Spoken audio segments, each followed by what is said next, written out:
Hey everyone, Alan Bahr from Gallant Knight Games here. I am here because we are talking about Mechas and Monsters Evolved, our currently kickstarting Tiny D6 game of giant robots. We had some backers who had questions and submitted them, and so we're going to talk a little bit about Tiny D6, these questions, and where the game is going. If you are watching and you have questions, you are welcome to ask at any point. Feel free to drop a comment on our Twitch, YouTube, or my camera's all kinds of blurry. Oh, sorry. It was fine last night. We were streaming, not sure what's up. Feel free to drop a question in the comments. We'll answer it, and we'll kind of go from there. So let's get started with the questions some folks left on the Kickstarter. I am not going to be using names because some of these are Kickstarter usernames. It wouldn't really make a lot of sense anyway. So we're going to go over a couple things. So the first question is, what kind of monsters or kaiju can we expect to play or fight against?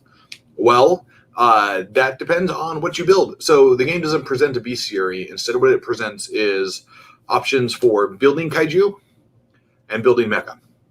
And so anything you want your players to deal with, they have to fight. There are some minor enemies, such as human military, vehicles, dinosaurs, some other monsters like that. But other kaiju and stuff, that's the realm of the GM to create.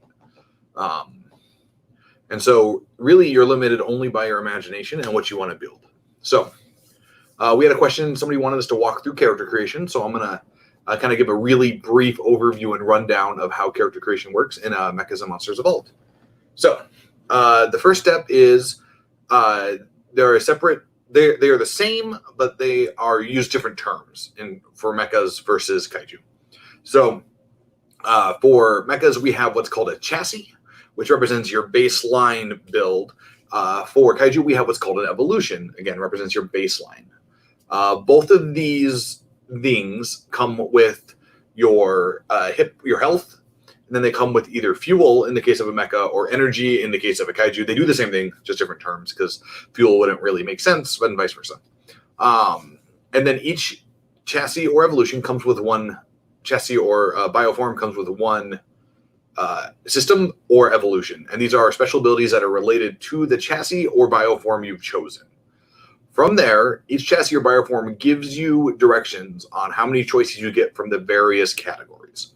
So, for example, if you are a striker class chassis, when you're building your mecha, it will tell you you get X amount of movement systems, X amount of weapon systems, X amount of defense systems, X amount of sensor systems. And these are all different based on the different levels of chassis. So the bigger chassis tend to have less movement, but they tend to have more weapon or defense systems. And as you can see, the smaller ones are going to get more movement systems. There's kind of a balance there. And the bioforms work the same way. There's equivalent across the board. So the smallest bioform is going to be equivalent to the smallest chassis. But their traits will be different, and the systems or evolutions that you get to pick as a mecha or kaiju are different. So if we were to talk through a potential option here, let me pull one up. I had one here, and now I closed it. So 2 weeks ago, my friends and I on Thursday, we played Mechas and Monsters on the Gallant Knight Games channels. You can go to our YouTube channel to see that game. It's the Mechas and Monsters Evolved game. So one of the players, Madi, she played a monster card called Armadillo, which was a giant kind of armadillo kaiju. So the bioform we chose to represent that character, because she wanted something big and tough, was what we'll call the Daikaiju, the biggest of the bioforms. It was a colossally large thing. And so it starts with a certain amount of health, and it starts with a certain amount of... no, man, I'm blanking. A certain amount of energy. Oh, my gosh. That's what happens when I do these things earlier in the morning. I'm not as awake. My apologies. So we did that, and that gives us our starting baseline. And the Daikaiju comes with a special "you can't move me" evolution trait. It's so big that you can't just throw it or knock them around. So, and then to represent that, we picked a special an evolution, a defense evolution called Massive Evolution, which gives her more health. We gave her a Carapace, which was armor reduction. We gave her Layered Plating, which was different armored reduction. They worked against different things, and so they allowed her to be really tough.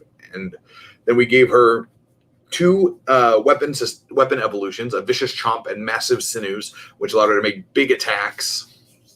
And then for her Perception evolution, she had Echolocation. And so by picking these options, and each of these has a list of anywhere from half a dozen in the case of like the Perception evolutions to, more than a dozen in the case of the weapons evolutions. These are chosen, they are combined, and then you get your custom monster or mecha. And the mecha is very much the same from a building standpoint, just that the systems are different than the evolutions and vice versa. And all kaiju and mecha come with specific built-in abilities, basic weapons, basic attacks. All the kaiju, each kaiju has a unique way they can heal called environmental healing, which is where they eat a certain kind of material and they heal. Things like that to represent the inherent abilities. And then on top of that, you get to build yours. So that's a really brief rundown of character creation. It's pretty simple. It's pick your chassis or bioform, pick your systems or evolutions, and you're done. That's the whole thing. It's pretty straightforward. So the chassis or evolution or bioform will tell you how many of each type of thing you get, and you just make those lists off a pick list, and you're done. Cool. And they are designed to be equivalent and compatible. So while certain evolutions might not match up with certain systems and certain chassis might not match up with certain bioforms, they are designed to be relatively balanced against each other. So if you do play a mixed group, which was a question we got, you can intermingle them however you want. That's up to you as the GM how you want to run the game. We also include rules for transforming kaiju and mecha. If you wanted to play something that could shapeshift into a different form, that's in there. We also have rules for combiners if you want to tell that kind of story as well. So that's all in there. Those are special systems or materials. Okay. The abilities you get in character creation are pretty concrete. If you're familiar with Tiny D6, the way the traits work is going to be similar. In the case of a lot of the weapons evolutions or systems, they'll say make X kind of attack. It does this, right? In the case of some of like the sensor systems, it might say you get advantage when searching for something, and it's that broad, right? And so depending on the needs of the system or evolution, how detailed or narrative they are is a little flexible, much like traits in regular Tiny D6. So I think that answers that question. Do we have any questions from viewers? I know we have a few people watching, so I just want to make sure we answer your questions if you have some.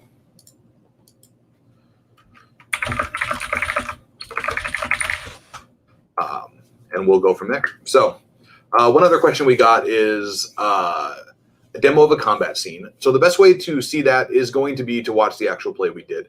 A one-person demo of a combat scene would be kind of boring, but we had a combat in the actual play. So you can jump into that and you can see how our kaiju tangled with a giant robot when they went to recover the eggs that were stolen from their giant island. One other question we got was, will there be possibly human player options as well? The answer is no. The game only allows you to play kaiju or robots. You get to define the pilot of your robot if that's something that comes up. But the rules for pilots are pretty stripped down. Like a pilot has some hit points and they have like one ability. And if they get shot by a kaiju or a mecha, they die. Like that's it. So if you want to do that, the best thing to do is grab the Tiny D6 game you want to pair it with. So for example, if you wanted to tell a story about pilots in the future in a space battle, Tiny Frontiers Revised would be your best bet. If you want to tell a story about pilots, and superheroes and mechs, you could pair Mecha and Monsters Evolved with Tiny Supers, but that's your prerogative to compare that. But the game solely deals with giant robots and giant monsters. So that's kind of where we are. It is not designed to scale between the two. And so that's up to you.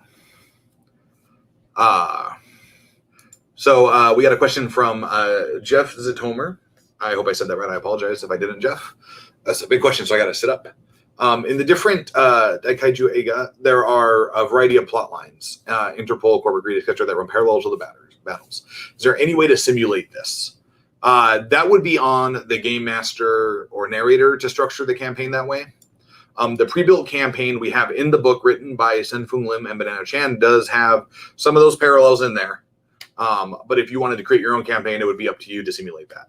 We do provide some tools, such as ways to generate cities, details around where these things might be occurring, and you can use that to springboard your own campaign.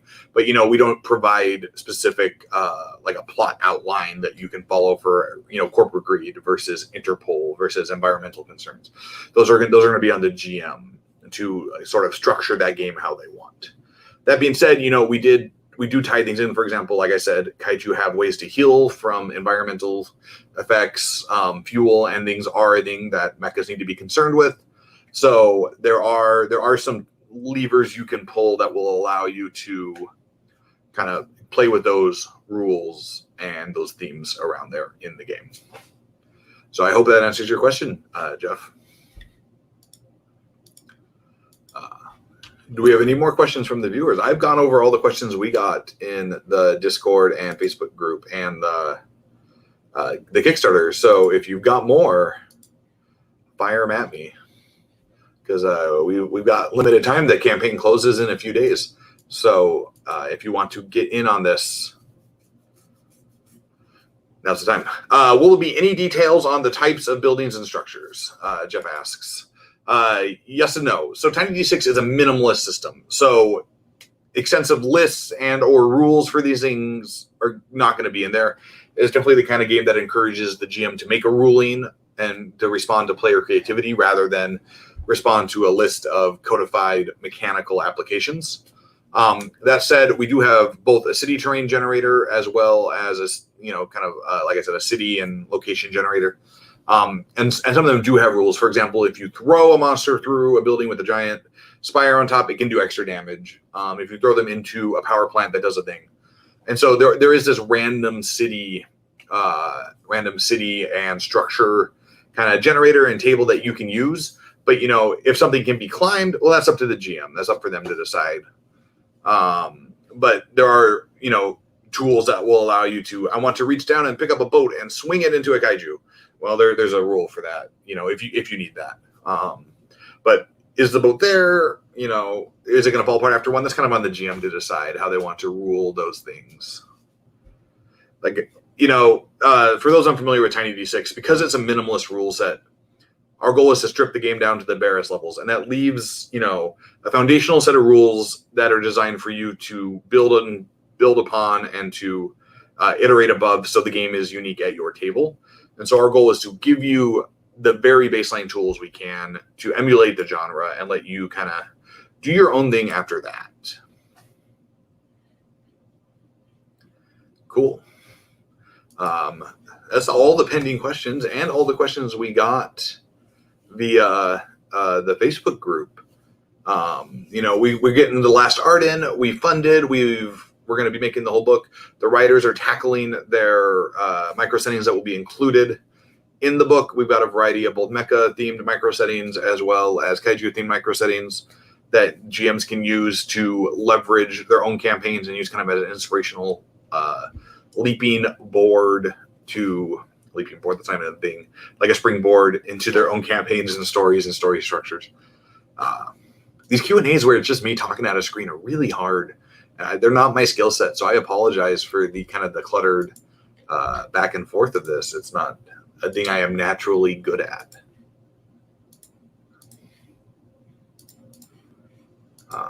So I'm trying to see if we have any other questions that have come in. Give me 1 second.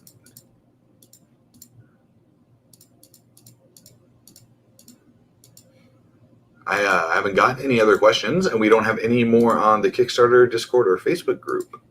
So, folks, Tiny Mechas and Monsters Evolved, the second edition, the reimagining of our second game, Mechas and Monsters, is currently on Kickstarter It closes on Monday, I believe. It is funded. It's a book only. You know, the book's been written. It's going through editing and feedback right now. The micro setting, the micro settings are being written, and so you know we're pretty much gonna hit editing in November. We're gonna hit layout in December, and we're hoping to be in print before the end of the year. If not, we'll be in print by January. Hope, you know, barring something going crazy, and then the book will be shipping out. So this is gonna be a really quick turnaround and delivery. Jeff asks, how do you handle unintelligent versus semi-intelligent Daikaiju? That's going to be on the GM to, just like any RPG, you know, a natural creature versus like a human and a wolf, right? That's up to the GM to portray. The game doesn't have a thing like an intelligence score or something like that that you would leverage. It would just be on the GM to run that game.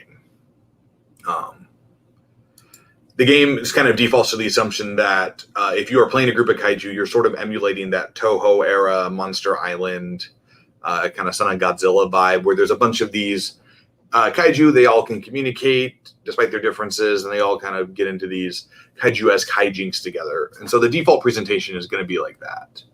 If you wanted to structure if you're running a mecha game and you wanted to structure these kind of predatory, animalistic intelligence kaiju, that would be on the GM. But because the game doesn't have a list of like attributes or anything, you know, that's going to be more role play and presentation from the GM's perspective than there is a mechanical application of that.